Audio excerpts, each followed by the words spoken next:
put a little thing about them in the chat. So as you will have just heard from the Zoom robot voice, well, it is actually someone's voice, right? I think always, whoever it is. This meeting is being recorded, so this will be, be able to share it through our Sterling Interdisciplinary Research Network website for people to look at. So yeah, thank you very much for being here. And this talk today is part of our Interdisciplinary Symposium, which is running over the whole week. So yeah, we've got a really exciting program, which you can see on our website if you look up Sterling Interdisciplinary Research Network. And just to say also, we're a network that is kind of organized and put together by PhD students, a few of whom are here today with the snazzy Zoom backgrounds. And yeah, it's really great to be able to welcome you all here. The network is something that is open not just to researchers at the University of Stirling, but to anyone who wants to join and take part in our activities. That's all I need to say in terms of housekeeping. Just, I guess, to kind of prompt you already, we will have a bit of time for questions and answers session at the end. So if you do think of any questions, then that's always good to keep them in mind. We'll probably do it by like typing into the chat. So if you have a thought of a question to kind of jot it down, that would be great. But yeah, without any more ado, I'm going to introduce our keynote speaker for this today's session. So the theme of today in the symposium is really thinking about the philosophies and kind of, yeah, ways of thinking about interdisciplinary research. And so it's a really great that I'm able to introduce Gareth Wiltshire to give us a talk about how he's approached this and how he uses critical realism as a way of thinking about interdisciplinary research. So Dr. Gareth Wiltshire is a social scientist with broad interests related to the social determinants of health. And his work is largely informed by concepts and theories derived from sociology, but is also proactive in engaging with researchers, practitioners, and ideas across different disciplines, such as medicine, education, psychology, philosophy, social marketing, and behavioral science. So really the perfect person to be delivering this talk. So Gareth, thank you very much for being here, and over to you. Thank you for that kind introduction, and thank you for having me. I'm going to go ahead and assume that the screen share has worked for now, but let me know if it doesn't. Thank you very much for the thumbs up, always helpful. But yeah, so thank you for having me. It's absolutely great to be here. It's really a fantastic event that I've been sort of looking at and sort of jealous online, sort of imagining myself as a PhD student wanting to, wishing that this sort of thing was around. So I think it's absolutely fantastic, and it's a pleasure to be here. Hopefully this will be a useful session. I've heard that you just had a bit of a reading group about critical realism as well. So it's a little bit difficult for me to gauge, what the overlaps are and what people have already done, but hopefully it'll maybe sort of reinforce things and extend things a little bit further as well. So yeah, thank you to Elliot and Zoe in particular, but the rest of the team for putting this together. So as a brief sort of introduction and preamble, I guess it's worth, because I'm kind of jumping into a community that I've not really engaged with. So it's nice to see a few, a quick description of people's backgrounds in the chat. Now that's really helpful. But from my perspective, I'm a lecturer at Loughborough. Before that, I was at the University of Bath. I was a lecturer before that at Cardiff Met University, and before that at Nottingham Trent. I did my PhD at Loughborough, and we've heard a little bit around that blurb around what my research interests are in. So that's kind of social determinants of health. So the kind of sociological side of things is certainly certainly my grounding. But since then, I like many people here, I suspect, have felt a little bit restricted by disciplines and a little bit uncomfortable in some ways around what the disciplines have to offer and where to sort of situate myself as well. So the social determinants of health is really interesting, but recently I've been really interested in sport and exercise for organ transplant recipients. So that's kind of launched me into a bit of the clinical medical side of things, which again kind of engages you in that interdisciplinary thinking and working, which is really interesting. So I am now in a sports school. Okay, so Loughborough is really strong on sport and exercise, and I think that's a kind of perfect thing to start thinking about in terms of interdisciplinarity. So look at the picture here of our fastest female sprinter, Dina Asher-Smith, here running last week in the Diamond League. And if we think about sport and sport performance, and we try and explain why she's doing so well, who wins, how to actually produce athletes, I mean, you cannot escape thinking in an interdisciplinary way. It's to do with her on the day. It'll be to do with her psychology. It'll be to do with her adrenaline while she's racing. Her success will be down to her genetics. It'll be down to the social circumstances which allowed her to train, and the kind of broader factors that put us in this modern society where this kind of highly rationalized version of sport that we can see here actually comes to be. So many different factors are actually influenced in that sporting performance. That's a nice sort of thing to think about. So in that way, sport really should be a great model for interdisciplinarity, but we see the same issues and barriers that we see across many other disciplines, in that we generally work to our different specific niches and our different specific areas. But I do have this interest in sport, and that will come through in most of the examples that I'm talking about today. But I do have this kind of, I'm not a philosopher, I'm not a trained philosopher, but I have had this kind of personal interest in philosophy for some time. And one thing that, if you're going to take one thing away from this, is I just really encourage people to get involved and think about philosophy of science, philosophy in general, and philosophy of science more specifically. And to kind of do that, I did want to say that, yes, you can kind of go to your kind of core textbooks. I think going to journal articles is quite challenging sometimes, but the accessibility of so many different things these days is just higher than it's ever been. So this is the sort of thing that you might want to come back to as a slide in terms of resources there. But I think the Institute of Art and Ideas is really good. They have a podcast. Dr. Rani Lil Anjum is a great person to follow on Twitter, and she has a list of philosophers on Twitter, which is lots of people to follow there, which is kind of always quite interesting. Various podcasts there, and she was also involved in that Words Matter podcast with the Cause Health series, which brings together clinical work and qualitative work, which is really fantastic. Got magazines, short introductions there to philosophy of science, and some kind of classic texts as well for people to look at. So I would kind of encourage people to certainly do that and do your own thinking and research around it. So I guess perhaps I've had a bit of an interest in that, but I suppose that led me to being inclined to engage with philosophy of science during my own PhD.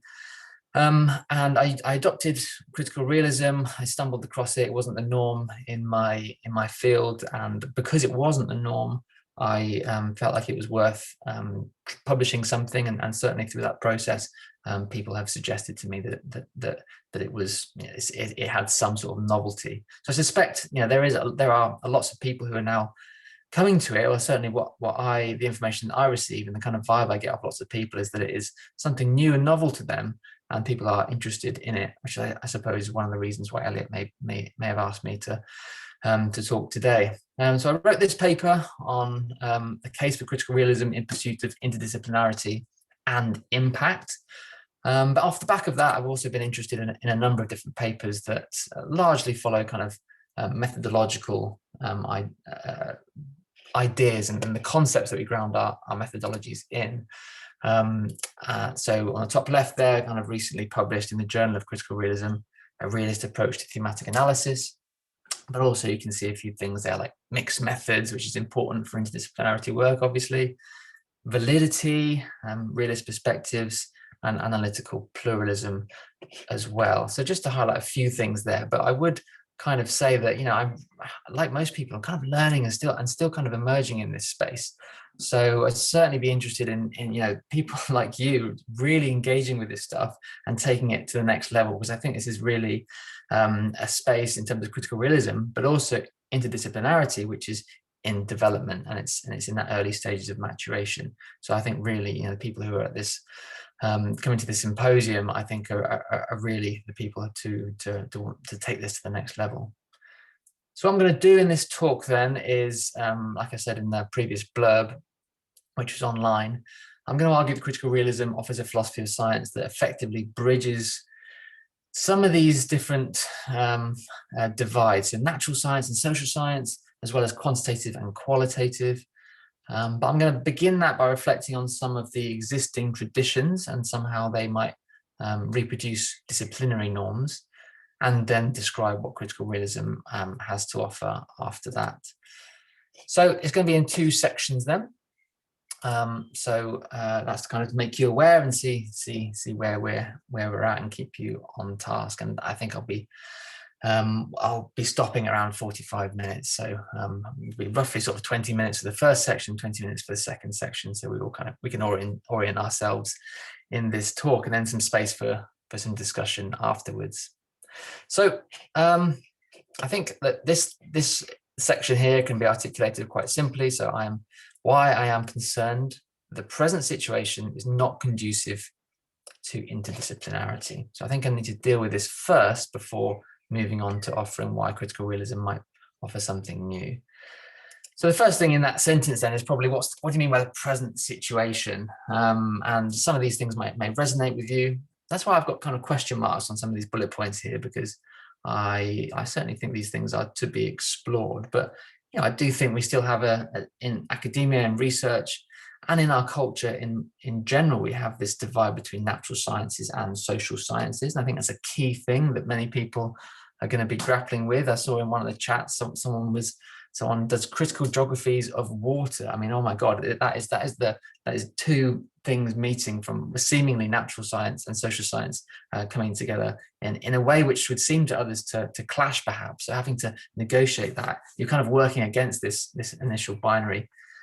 I think it's fair to say that natural science has probably got a superior status. When we think about grant funding, think about prestige, think about Nobel Prizes, those kind of things.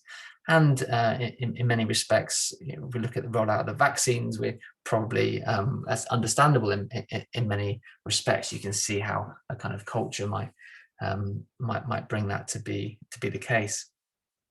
I think this is arguable as well. So relatively consistent characteristics. And what I mean by this is the broad consensus about the scientific method.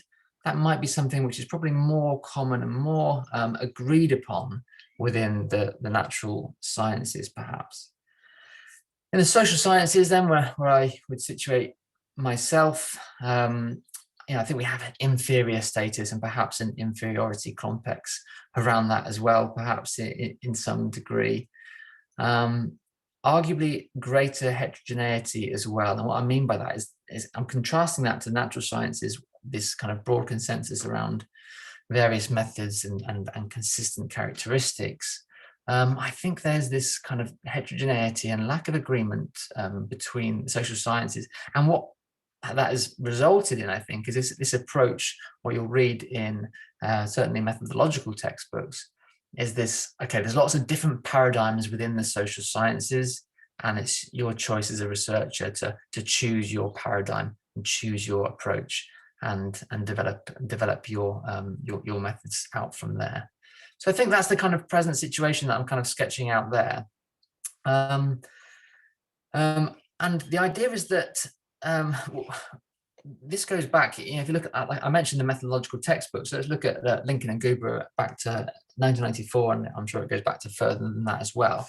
Just picked out one diagram there, one figure, one table, which demonstrates the thing that I've kind of got in my mind when many people are taught this. When we're talking about philosophy of science and ontology and epistemology and how that informs our research, these are the kinds of things that we're taught and looked at quite often. So I've taken out one column here just to make it nice and simple. We've got positivism, post-positivism, and constructivism there. On the left-hand side, we've got ontology, epistemology, and methodology. And the idea is that once you've selected one, there's this coherence, there's this internal logic to each of them, which produces different types of results, different types of science, different approaches to doing what you do. And I'm going to it's worth sort of me not speaking for a while and you sort of hearing someone else's voice. So I'm going to kind of illustrate this in a not entirely serious way by looking at a couple of videos which may describe this to a decent degree, but not quite perfectly. So on the positivistic side, this is the sort of thing that we might look at. And Elliot, let me know if the audio isn't working. Well, I'm assuming it's going to work for people now. So positivism might look like this. Leslie, I would like to propose an experiment. Hang on. I'm trying to see how long it takes a 500 kilowatt oxygen iodine laser to heat up my cup of noodles. I've done it, about 2 seconds, 2.6 for minestrone.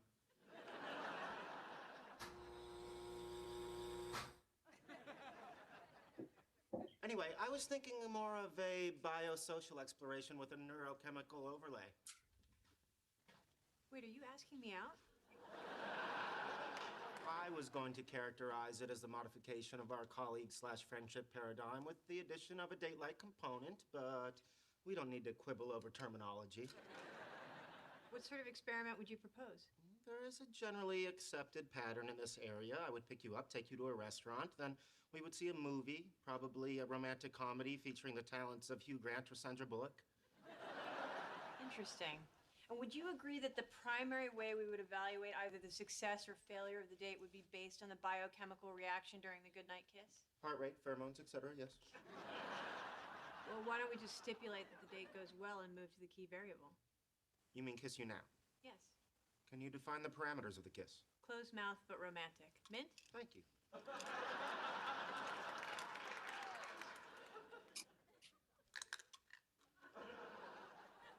Shall I count down from 3? No, I think it needs to be spontaneous.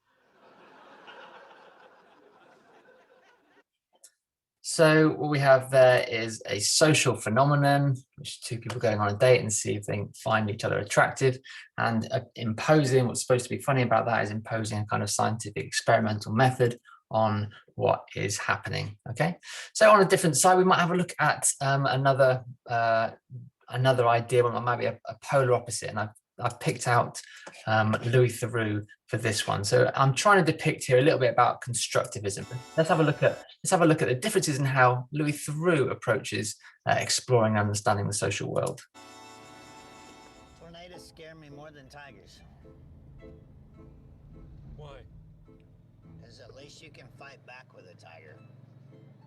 There's a bear and a tiger. They're kind of cuddling. They are cuddling. They're buddies. Come on in. There's 2 men in your life. Yes, sir. Is that difficult? No.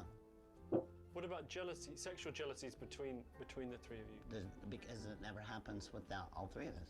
Really? Really. And that works? Works awesome. So Louis Theroux has obviously got a slightly different approach here. He's very, very he's non-judgmental. He's open-minded. He's happy with letting people speak for themselves and asking questions and respecting the particular context in which that social phenomena is occurring. And I'm depicting the kind of third way, the kind of critical realist, post-positivist kind of way with Sherlock Holmes here, and how he deals with the social phenomenon, which is telling whether someone is lying and trying to understand and guess a password on someone else's phone. You don't actually think I was interested in you. Why? Because you're the great Sherlock Holmes, the clever detective in the funny hat? No.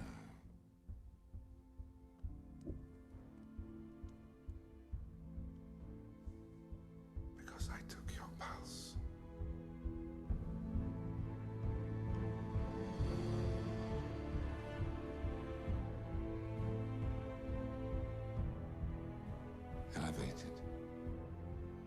looks dilated.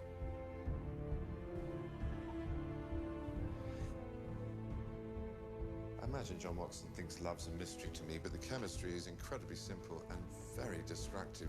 When we first met, you told me that disguise is always a self-portrait. How true of you. The combination to your safe, your measurements. But this is far more intimate. This is your heart, and you should never let it rule your head. You could have chosen any random number and walked out of here today with everything you've worked for. You just couldn't resist it, could you? I've always assumed that love is a dangerous disadvantage.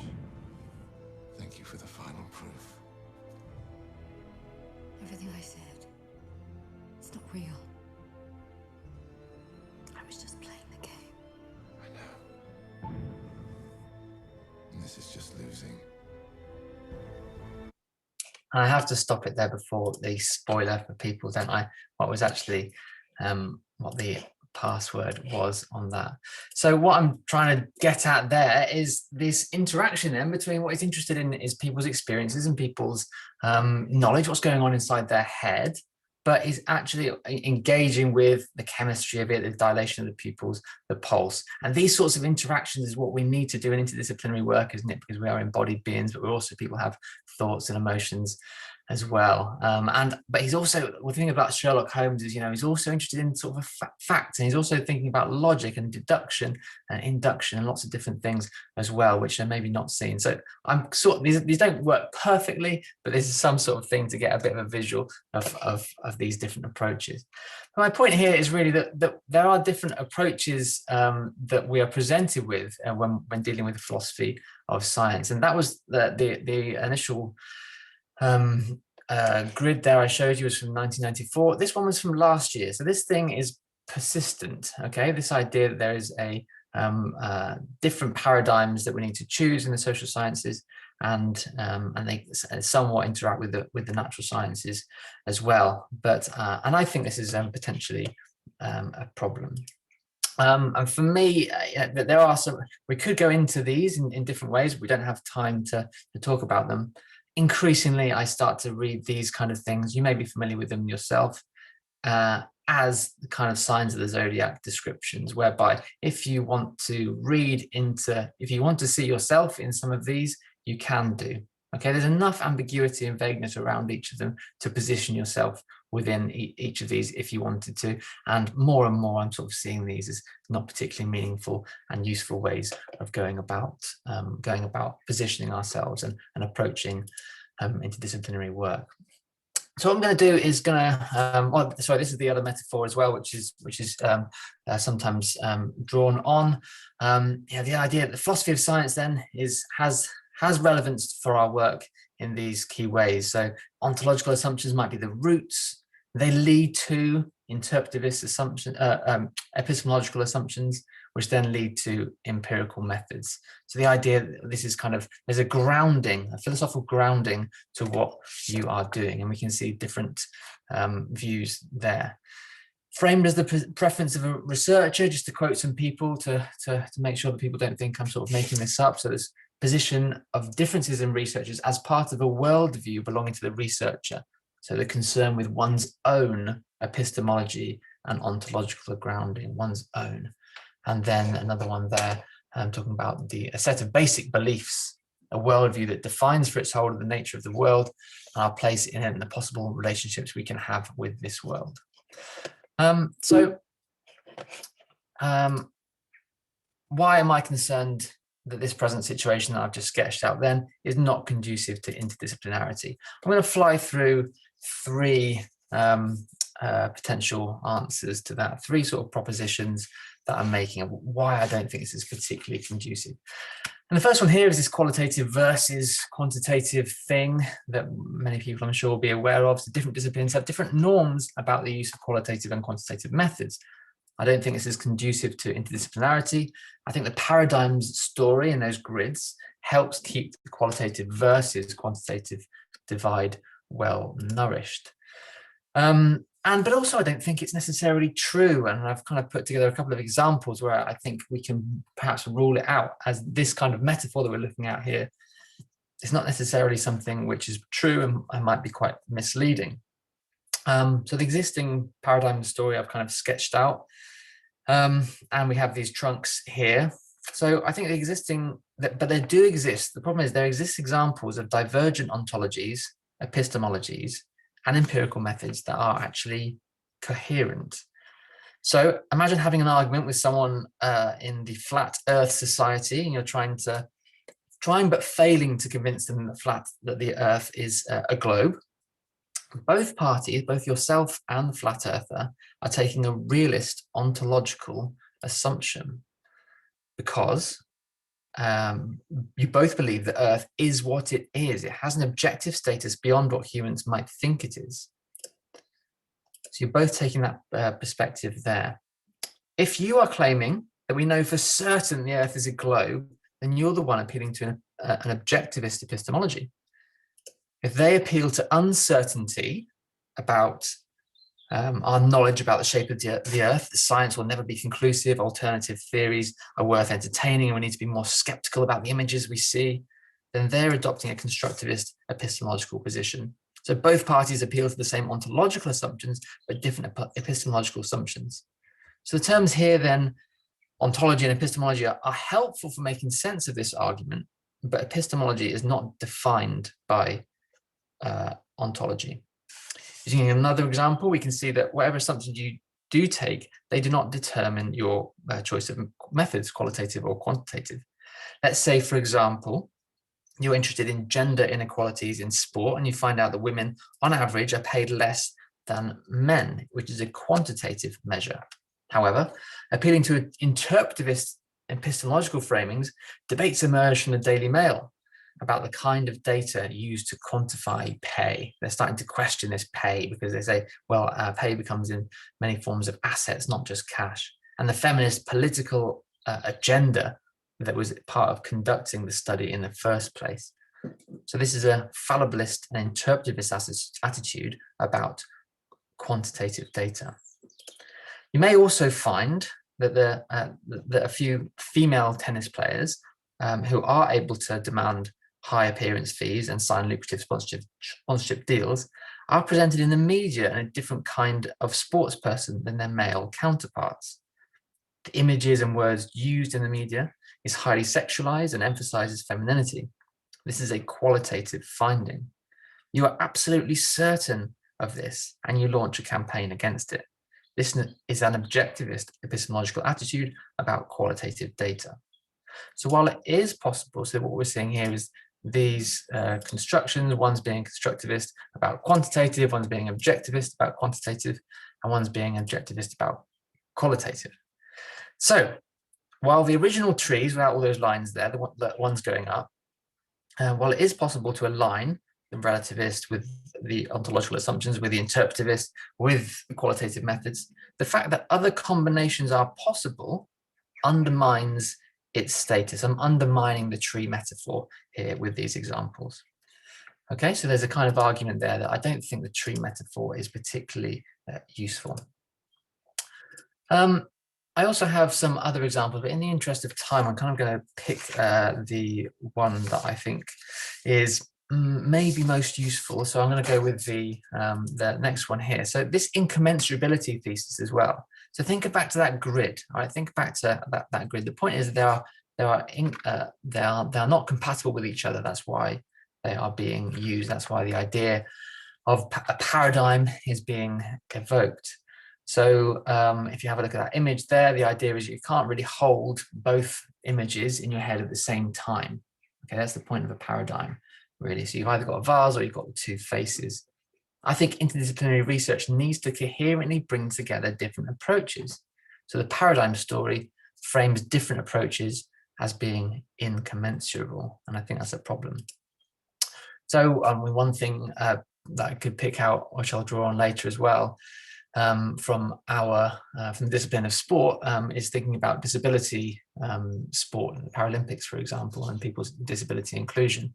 And we have, just like lots of other disciplines that look at disability, we have the social model and the medical model, and they are viewed in this way as being different. Okay, they are models. They're not just slightly different factors. They are different models, different paradigms in a way. So the incommensurability thesis, might not be true as well. Not only is it helpful, I don't think it's necessarily true. So you've got this idea of the kind of square pegs and round holes. But here are some reasons why I think it might not be true. I think if you take some practical examples, you can show that people don't act in incommensurable ways at all. And I think they do it successfully. The fact they're doing it successfully is one thing that convinces me that the incommensurability of paradigms story is not necessarily true.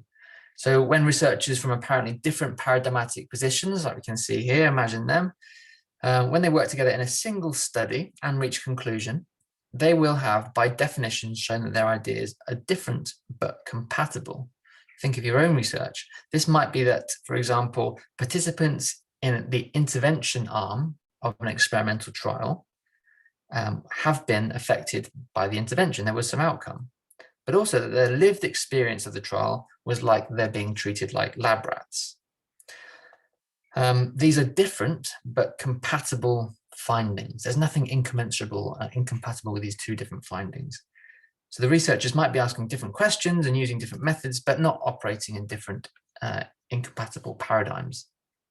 Second, consider doing a meta-study or a synthesis of research findings from different studies that claim to be operating within different paradigms.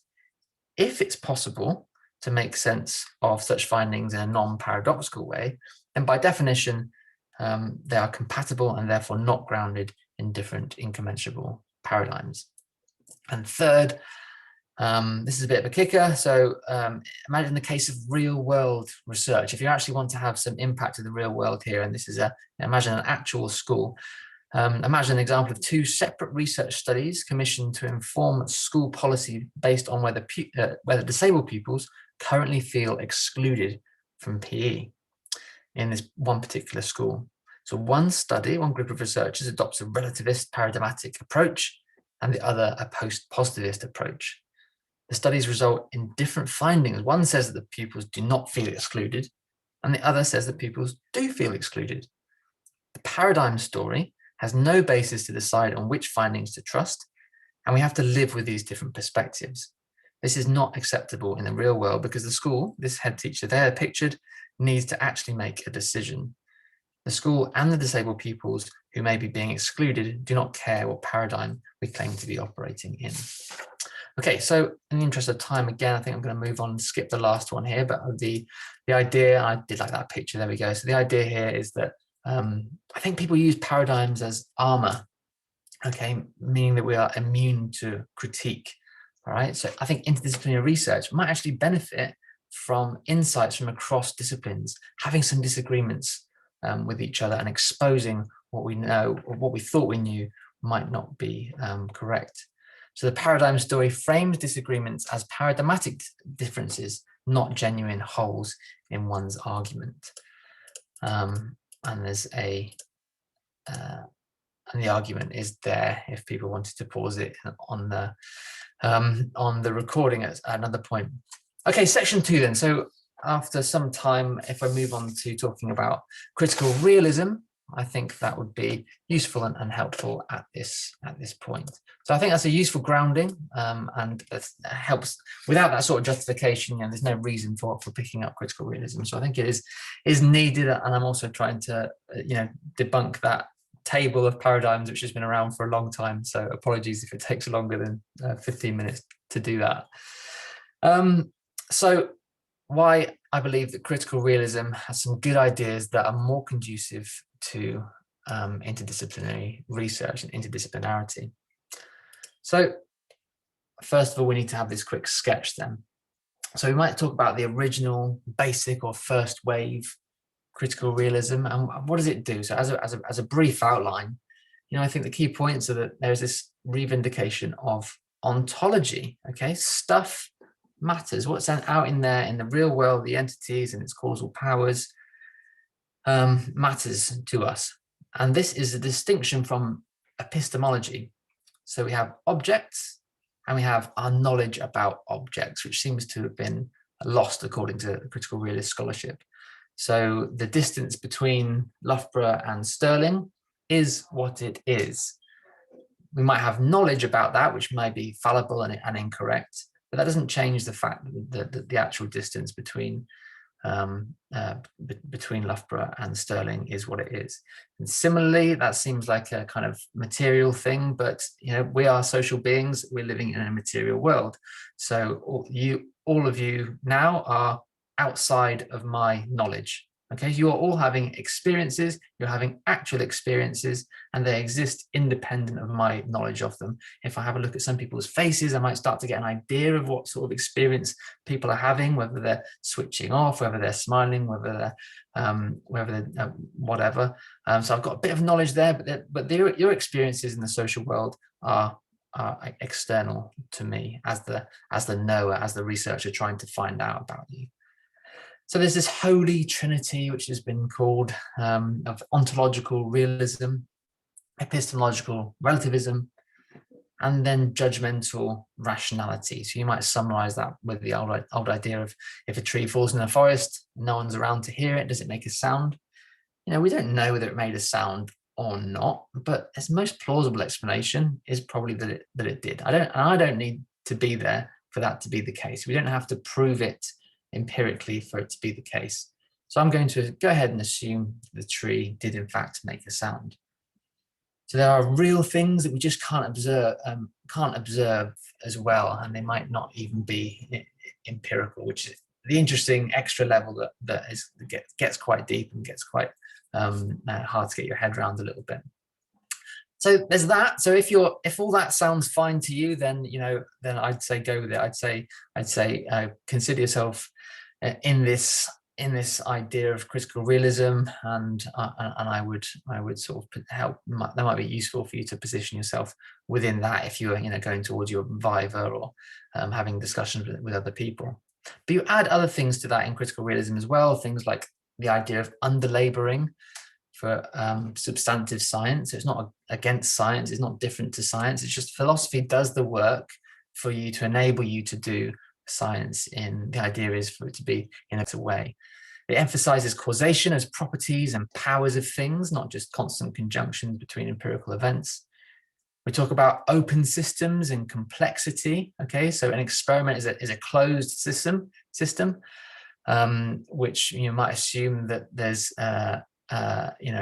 things operate in a vacuum and you can control everything, but the world is not like that, even in the natural sciences. The concept of emergence is something you might want to read into as well, and the modes of inference are slightly different in critical realism as well. So probably doing things explicitly that other people do implicitly. So it's not just thinking about the deductive hypothetical model, or the inductive ways of doing things in other fields, but abduction and retroduction become key in critical realist thought. Just a bit of signposting for people. Here are some things that I think are very, very useful. These are the kind of core founding sort of books that that people might want to go to. But the difficulty with a lot of critical realism, I think a lot of the ideas are quite good, but the accessibility is clearly an issue for some of the key writings and key books in critical realism. So it's good to be aware of those there. But if you go to the Critical Realism Network website, I think that's an absolutely fantastic resource for people to go to. And I'm loosely associated with this network, and I would point people and highlight to the fact that there is a online workshops which will be taking place, a series of 6 online workshops targeted at PhD students, which will be starting in October. So we're designing them as a bit of a curriculum, as a bit of a module now, and bringing lots of experts in to talk about various basic things and to support people as well. So there's that there as a resource, so go ahead and do some further reading around it. But that's a bit of a sketch, and that's the kind of, if you want to go and do some more about that, that would be useful. But what I'm super excited about, and I think everyone attending this symposium should be quite excited about, is the fact that late in his career and late in his life, Bhaskar really engaged with the idea of interdisciplinarity with a few key works. And I'm just going to pick a few of them now to talk through some of the key ideas and to make some arguments about why I think this is a good philosophy of science for interdisciplinary research. But here's a paper here from 2006, Meta-theory, Interdisciplinarity and Disciplinary Research, Bhaskar and Danemark. There's also this book here, edited by Bhaskar and others, on interdisciplinarity and climate change. We have Lee Price writing a really nice paper in Critical Realism, in the Journal of Critical Realism, comparing it to mainstream interdisciplinarity. And we have Bhaskar, Danemark, and Price, bringing some of those authors that I've just mentioned already, talking about a book on interdisciplinarity and well-being. So you can see that interdisciplinarity and critical realism, according to these core authors, are really going together nicely, and they've really tried to do the work to kind of figure out how we could do it better. So it seems to me to be quite an obvious and good place to start. And my small addition to that sort of interdisciplinarity conversation as well there. So why I believe that critical realism offers some good ideas that are more conducive to interdisciplinarity. I've got 3 ideas that I'm just going to walk through briefly, and then we can have some questions and then have a bit of a discussion. So, put simply, I think it's better because it promotes methodological pluralism and therefore inclusive of methods of different disciplines.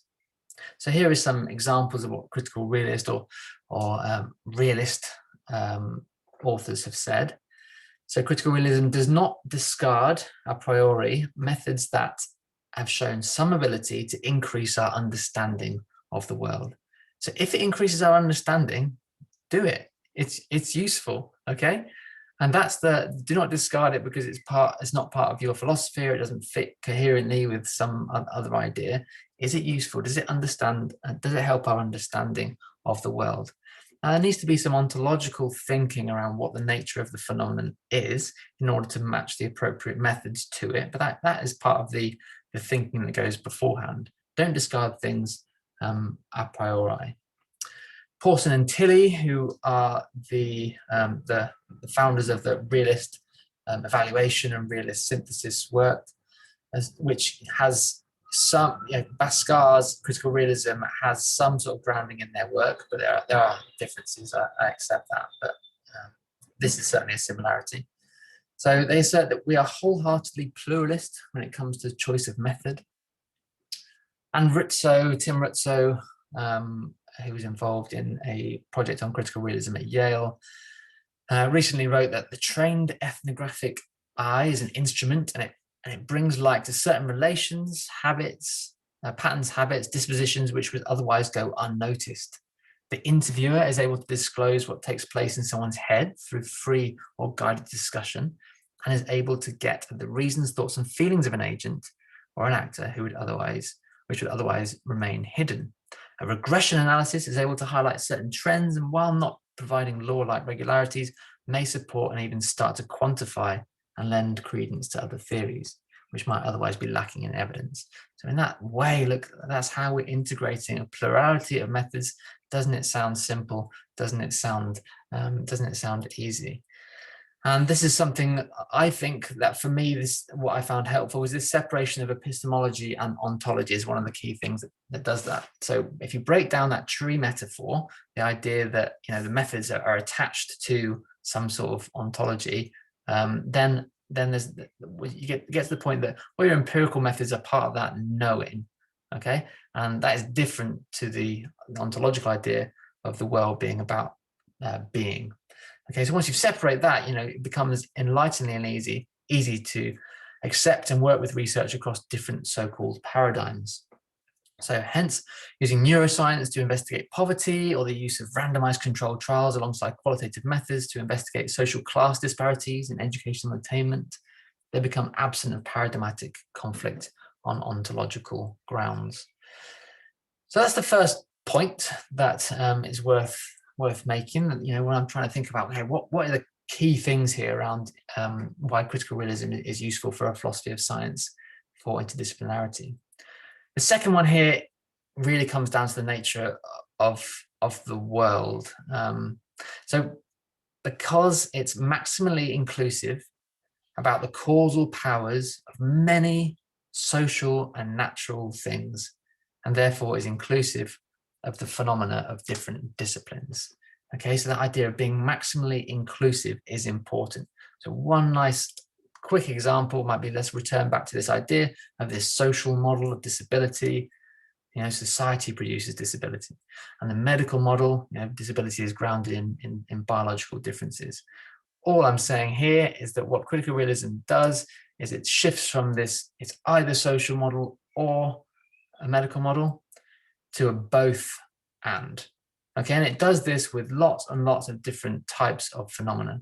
It takes this idea of it being either or to a both and that's the sort of shift. It's not a dramatic shift, but it is something that is done. And that is the substantive content of the paper by Danemark and Bhaskar. So on the right hand side then, they're talking about different models of disability that they go through, and each of them accentuates just one of what are in fact a multiplicity of mechanisms involved in the formation of disability. Thus, individual essentialism highlights the biological, contextual essentialism, and the social, and social constructionism, social cultural mechanisms, or causal determinations. Clearly, all three types of determination may play a role in the onset and maintenance of a particular disability. So they say that these things weren't totally ignored in other approaches, but they were privileging and prioritizing and emphasizing one at the detriment or often tantamount exclusion of the others. This tendency is avoided in critical realism, where the exact weight and influence is something that you need to determine empirically later on. So I haven't investigated this too much, but Bhaskar brings up this idea of the four planar social beings. So those people that are interested in engagements with nature and non-human objects might like this kind of model that Bhaskar brings in. So social events can be understood in terms of four dimensions: material transactions with nature, social transactions between agents, social structure proper, so it's not the interaction, the kind of the more formalized institutions and material aspects of society, and the stratification of embodied personality, so what's part of our bodies. So all these things need to be accounted for in different ways, and it's part of science to decide, okay, which is having more of a mechanistic influence, and that will probably be unique to different local circumstances. Similarly, this is a useful thing to keep in mind, and this comes from Lee Price's paper that I mentioned. Bhaskar has these 7 laminations that explain social phenomena. So the idea is that things are kind of layered on top of each other. One phenomena kind of depends on the existence of something beforehand. Okay, there are different sort of structures and they have these emergent causal powers. So we can go from, you know, the scale of things is quite different in this. So we have global trends going all the way to the psychology of individuals at the top. And this was applied by Price to an explanation of violence against women in South Africa. Okay, so traumatic childhood experiences, poverty, oppression, all the way down to global patterns of inequality right at the bottom there. So all of these things need to be accounted for if we're going to explain something like violence against women in South Africa. And the last thing, again, this is taking the argument from Price, is that I think it's useful because it goes beyond the empirical and avoids the bias towards actualism of the hard sciences. I'd love to hear people's experiences here on this, but what she says is there is something called condisciplinarity, which happens in a lot of interdisciplinary work. So if you're working in different disciplines, there's a tendency for the disciplines with more power, and she says the hard sciences perhaps, to lean towards them because of the dominance of empirical ideas. So where data is king and data is something which is really kind of, you know, fetishized, then that's where the lead, the more power in a disciplinary project would go towards the hard sciences. So wanting proof in mainstream hard science must adhere closely to quantifiable, statistically generalizable kinds of evidence. They must explain the world only in terms of what is measurable. Here we see the epistemic fallacy in that ontology becomes a question of epistemology.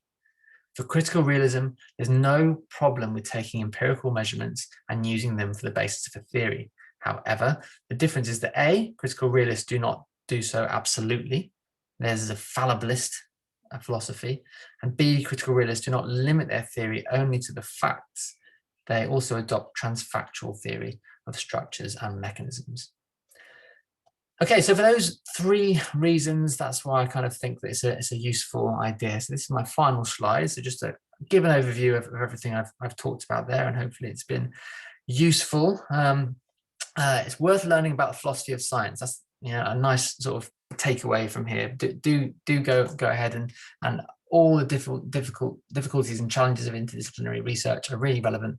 Philosophy of science might be just one of them, but I recommend it's worth reading a little bit more about it. Present situation, however, reduces philosophy of science to the paradigms story, and I believe this paradigm story is misleading. Okay, it's not true. I don't really think the tree metaphor works, as well as not conducive to interdisciplinarity. Critical realism is now well developed and is becoming more accessible, and I believe is more conducive to interdisciplinarity because, first of all, it promotes a methodological pluralism, and therefore is inclusive of different methods of different disciplines. It's maximally inclusive about the causal powers of many social and natural things, and therefore it's inclusive of the phenomena of different disciplines. And finally, it goes beyond the empirical and thus avoids the condisciplinarity bias towards the actualism of the hard sciences. So that is all I have to say on that. Thank you for listening. And I believe Elliot it might take over and we can potentially ask and answer some questions and have some discussion.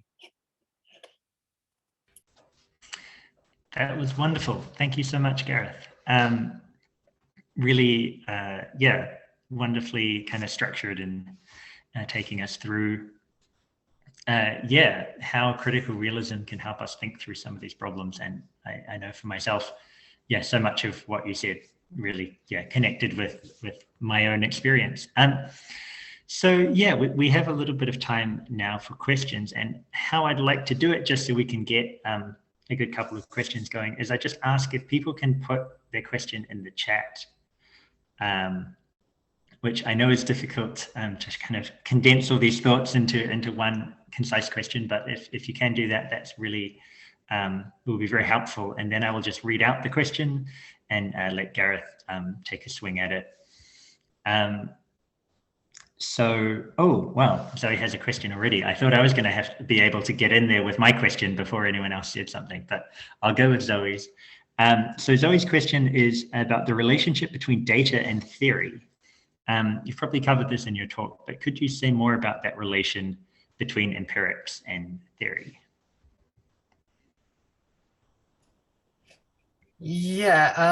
So there, I guess as I was trying to really capture it in that one picture there of kind of having lots of data, and then the picture of kind of Rodin's thinker sort of thinking about it. And it's one of those things where you don't want to create a caricature where empiricists only think about data, but it seems to be that the more of an idea of norms. Okay, what's norms and what's proper science and what's valid and what's valuable in the sciences is collecting lots of data. People get excited about large data sets, whereas I think thinking about it and theorizing it is probably something which is more emphasized within critical realist approaches, because really there are so many things about the world that we can't capture with our data. It's exciting to be able to get some things, but you've really got, you'll have to work with minimal data. So you have to theorize. Okay, you have to work with what you've got, what you can see. But Bhaskar has these different levels. Okay, so you have this empirical level of things that we can capture and experience. There are things that happen in the world that we just didn't happen to see. Okay, we missed it. The missed data, they weren't in our sample. We didn't have the tools to collect it, but they still happen. So we have to make an inference there. And then there's this kind of deeper level, which is the real, and these are things that we can only theorize about. We have to say, well, what structures must be in the world in order to produce these events? Okay, so in order to produce this event, there must be some sort of reasons for it. So it comes down to this causal idea. So theory for me then has to work between this idea of data and theory, but theory is kind of probably held in the highest regard, and it does have that kind of certainly when you look at the realist stuff, Pawson and Tilly stuff, it's got this Popperian idea that the theory is something which we can look at with data, but you can never really prove it. And the theory is something which is always constantly ready to be changed and manipulated. So we can kind of rule things out, but maybe not rule things in. So I think that's kind of where I see it, and hopefully that's helpful.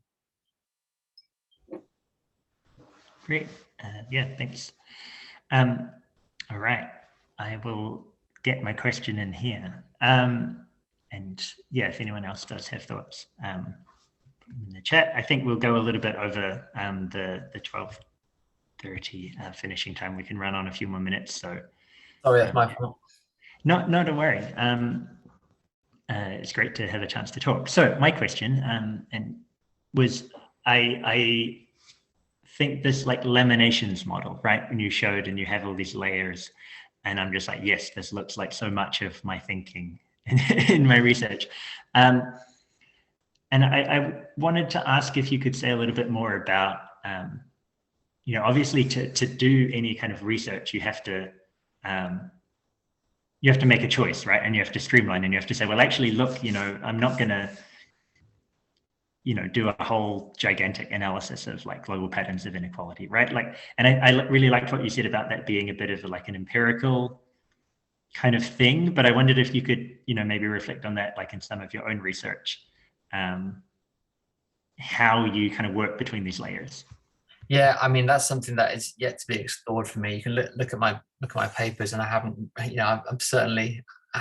don't have anything to show for it yet. So hopefully, being part of this discussion with everyone here will be really useful. So I will send it back to you to see how you've done it. But in my kind of my ambitions are to more really think about the broader context of the literature. What is being achieved in science over a 10-year period, and can all these things help to our explanation or understanding, rather than in one study trying to cover everything. So I think that's probably the better way to approach it, which kind of helps you give perspective. There are, however, within one single study, you might think about the bigger trends. So if one person tells you their experience of experiencing violence as a woman in South Africa or something, it's important not to place all the causal focus on some very local things that are happening to that woman, that are happening to the man who committed the violence. So other things come into it and need to be accounted for in the accounts that we present. So maybe it's a kind of being open-minded approach, as well as kind of taking a step back and looking at the rest of the literature as well. But what did you think? Have you got any further thoughts to add to that?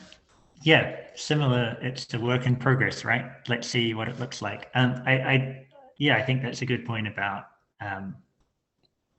recognizing the way that research is collective, right? So like what we're aiming for should be that the whole kind of conversation covers all these levels, and then maybe that means that in your research you say, well, actually, it seems like this level needs to be raised up a little. I like that. I think one of the things in doing interdisciplinary work, when you are partly, engaging with some of these natural science traditions, I think a lot of it is about kind of saying, well, actually, let's pay attention to the particularities, right? Let's not try and only make generalizable theory, right? So then that kind of, honing in on, I guess, some of the things at the top of the pyramid, I find quite helpful. And then at the same time, I guess it's like if I had to put, a kind of natural science onto that pyramid, it's like quite often they're like maybe missing the top and maybe missing a bit of the bottom as well. Not to beat up on natural science paradigms too much. But yeah. Great. I'm just going to check the chat. some kind of practical stuff about the slides. If anyone else had a question, I realize I kind of abused the privilege of being able to ramble on and asking my questions. So if people do want to unmute, if they're happy to be on the recording, you can also do it that way. That's a yes, Julie, though. I can send the slides, Julie. Perfect. And yeah, the session recording will be on the website, Interdisciplinary Research Network. Cool, just give. Yeah, I'm going to give like like what feels like an awkward silence, but it's not. It's just a moment of pause and reflection for anyone else. But if not, then we'll go back to Zoe for another question.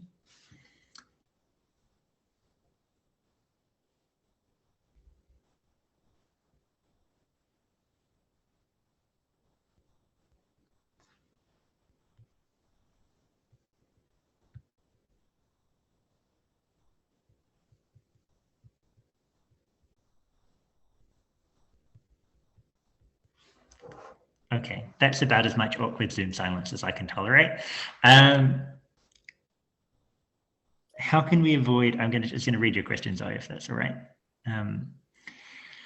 How can we avoid critical realism being seen by those who don't understand it or know about it, kind of viewing it as another paradigm to choose from? I think that's a really interesting question, and I have actually got mixed feelings about that. I know that my colleagues have got mixed feelings about this. You know, is it one of the paradigms? Is it one of the paradigms, or is it something which, you know, the way I framed it today is the kind of like, let's scrap the paradigms model, because they're not just choices. Like, we need to actually debate and figure out, you know, maybe there's actually a better way of combining different paradigms into something that is satisfactory for everyone. And, you know, I like that idea of thinking about the real world, right? That head teacher who needs to have an answer in the real world.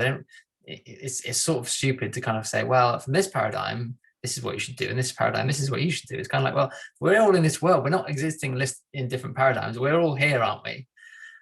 So in a way, I kind of want to move that around. But then at the same time, there's a certain level of humility that you get from bringing in, okay, this is one approach, and there are inevitably going to be problems with critical realism, and it's not going to be perfect. It is a human construction, but, you know, for me, I guess as by presenting to PhD students who are not trained in philosophy a kind of menu of options that you can kind of pick and choose from, which kind of suit your zodiac sign, you know, seems to be less rigorous than, you know, decades of work from people who are really genuinely trying to develop new ways of doing science. So in a way, that's kind of like trusting people who are developing philosophy of science a little bit to let's say, let's do something else. But I think it's a fascinating question. It's a really good one, and something to think about, because it does seem uncomfortable. It sounds kind of like a bit like, you know, this arrogant superior position to kind of say that, you know, it's not just one of the paradigms, it's better than all of them. But at the same time, you know, it's probably that the way I see that in my local framing of things, it certainly seems to be a way of, you know, this idea of thesis, antithesis, synthesis, is as opposed to kind of two extremes and then meeting in the middle as one of the other options. It's kind of like, well, let's bring on board inclusively the different things that we all value, and then see what you get out, and, you know, put a name on it with critical realism. And, you know, I'm sure some other, you know, complexity science does similar things as well, and there's lots of other approaches, and also implicitly in other sciences, lots of these things come through as well. Really interesting. We've got a hand up. I'm a teacher, so I have to put my hand up. Yeah.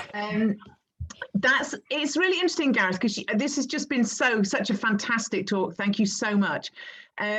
Because you've used the word inclusivity a lot, and my research is kind of in education, and I've started to wonder whether inclusive is a very unhelpful term, because it suggests that there is something already there that is right and good and the best, and we're now going to kindly let a few other things into it. Which is a very different kind of way of thinking about something, rather than saying, actually, maybe we just don't need those boundaries. Maybe it's the boundaries that are the problem.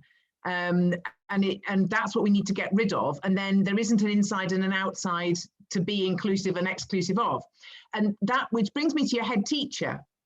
So your head teacher in this real world wanting an answer, it seems to me they are in exactly the situation that teachers are in the classroom the whole time, that the multiple truths are all true at the same time. So there may be disabled children experiencing a sense of exclusion and others who are not. And maybe some children feel it sometimes with some teachers on some days, with some sports, and not on other days at other times with other teachers and other sports. And maybe, that these are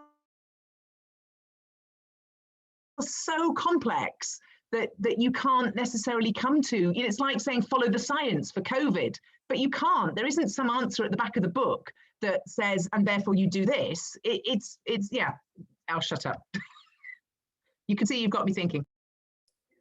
No, that's wonderful. Yeah, that's wonderful. I guess the only thing, I think the wording of inclusivity is certainly, I see what you're getting out there outside and then bringing them in. I guess I was just seeing it as kind of being more open, as least boundaries as possible. I was thinking in my use of it there. But I think what's interesting with the multiple truths thing is that, yes, it's complex, but and we are, many things are open to interpretation. Most things we're going to be interpreting it as researchers.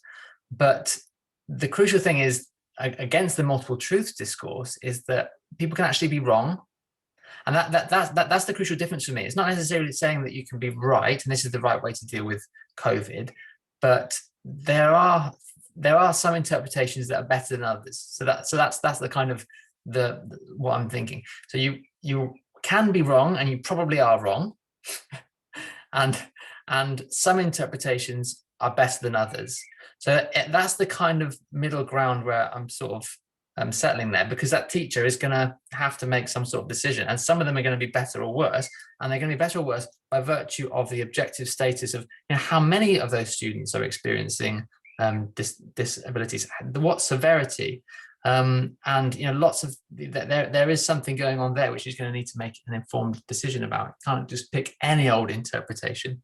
So that's the kind of where my head's at there, but I can see you're smiling, which is a fantastic approach. This is quite playful, isn't it? This is the kind of philosophical thinking there, and that's what I think these things I've discussed kind of lead you to thinking. And right and wrong is, it does make me wince a little bit when we think about this idea of truth, but it's kind of unavoidable, really, in some ways. Yeah.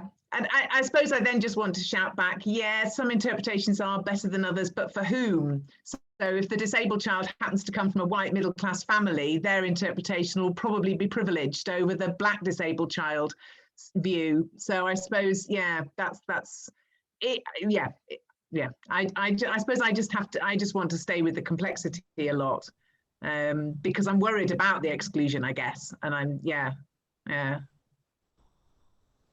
But I agree. So you have to do stuff, and that is, yeah, things happen. You have to make a decision. You have to do stuff, or not do stuff. Brilliant. There have been so many nice points where I've been like, this is a lovely closing remark. Like, they're all good. They're all gold.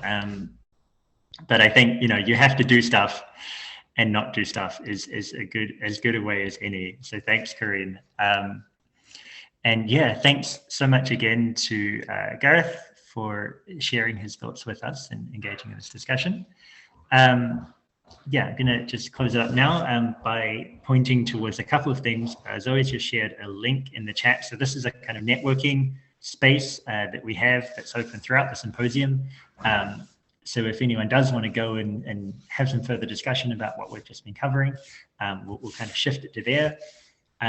The final thing also is that the next part of our symposium program that's happening in about 20 minutes is a poster session.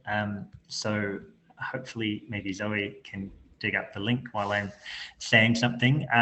So basically we just ask people to put posters in about why they do interdisciplinary research or what their research is. And they're on the website. So what we're going to do in this session is just have a chance to, look through the posters, ask people questions about their work, and kind of network around the posters. So that'll be happening quite shortly. So there's a Zoom link for that. And yeah, maybe see some of you there. Thanks again to Gareth. And yeah, have a good afternoon, everyone.